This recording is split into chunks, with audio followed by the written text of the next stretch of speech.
Planète J'aime lire présente Une enquête savonneuse. Un roman écrit par Elisa Villebrun et illustré par Timoko Silla.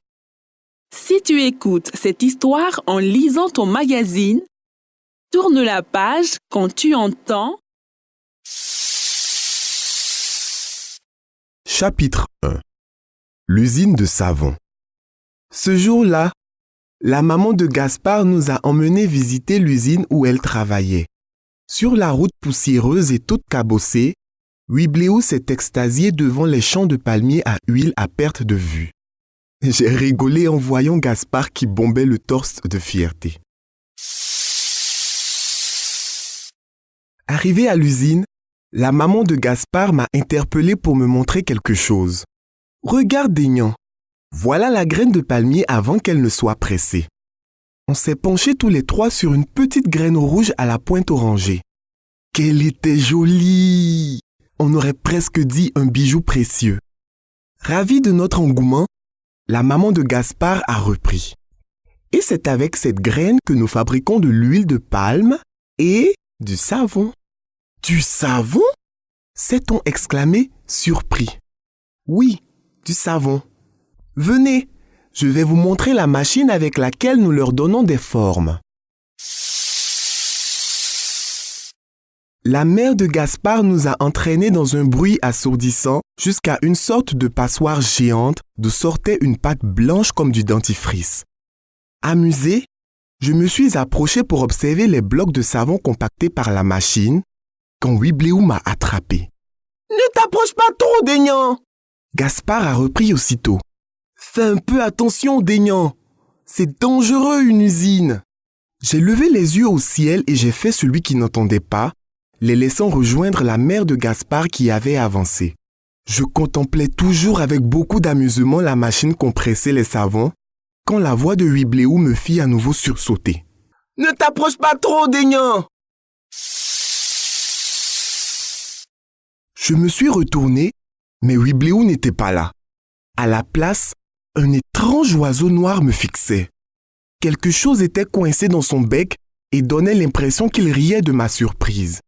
Il s'est envolé pour rejoindre son nid dans un grand palmier à la sortie de l'usine. Soudain, un cri m'a arraché à ma rêverie. Je me suis dirigé vers le bureau et j'ai retrouvé Wibléou, Gaspard et sa mère, visiblement inquiets. « Que se passe-t-il » ai-je demandé.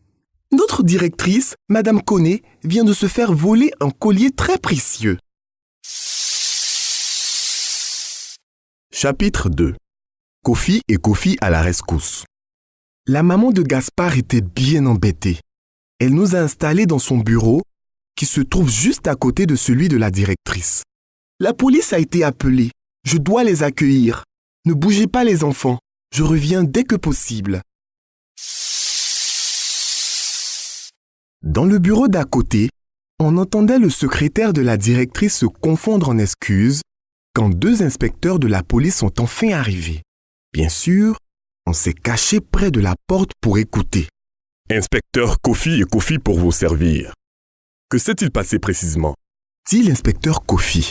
Je dirais même plus. Inspecteur Kofi et Kofi pour vous servir. Que s'est-il précisément passé? Reprit l'inspecteur Kofi. Avec Wibléou et Gaspard, on s'est regardés. L'enquête n'était pas prête d'être résolue avec ces deux-là. Madame Koné a tout de même commencé à raconter aux policiers ce qui était arrivé. Je nettoyais mon collier, un magnifique rubis serti d'or, quand j'ai entendu mon secrétaire appeler « Au feu !» Madame Koné a expliqué encore. J'ai donc tout abandonné pour me rendre à l'usine, mais là-bas, il n'y avait aucun feu ni aucun secrétaire. Quand je suis revenu à mon bureau, le collier avait disparu. Alors, qu'avez-vous à dire pour votre défense? Assena Kofi au pauvre secrétaire tremblant. Ce n'est pas moi, s'écria-t-il. Je n'ai jamais crié au feu. Je n'étais même pas là. J'étais parti porter des papiers au responsable de l'embouteillage. Voulez-vous dire que madame la directrice entend des voix? Reprit l'inspecteur Kofi. Non, pas du tout. Mais bredouilla le secrétaire qui suait à grosses gouttes. Mensonge! Le coupa Kofi sans même le laisser parler. Je vous déclare en état d'arrestation. Je dirais même plus, mon cher. Je vous déclare en état d'être arrêté. Ajouta Kofi. Cerné de toutes parts, le pauvre secrétaire s'évanouit dans les bras de la directrice. Chapitre 3. La vérité éclate enfin. Arrêtez! S'est exclamé Wibléou. Ce monsieur est innocent. Tout le monde s'est tourné vers notre ami qui venait de bondir hors de notre cachette. Quelle baliverne! Nous connaissons notre métier.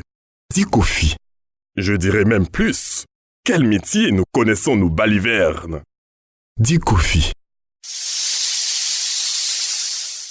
Mais, comme toujours, notre ami ne se démonta pas. Regardez, là, sur le bureau. C'est une plume de Drongo brillant.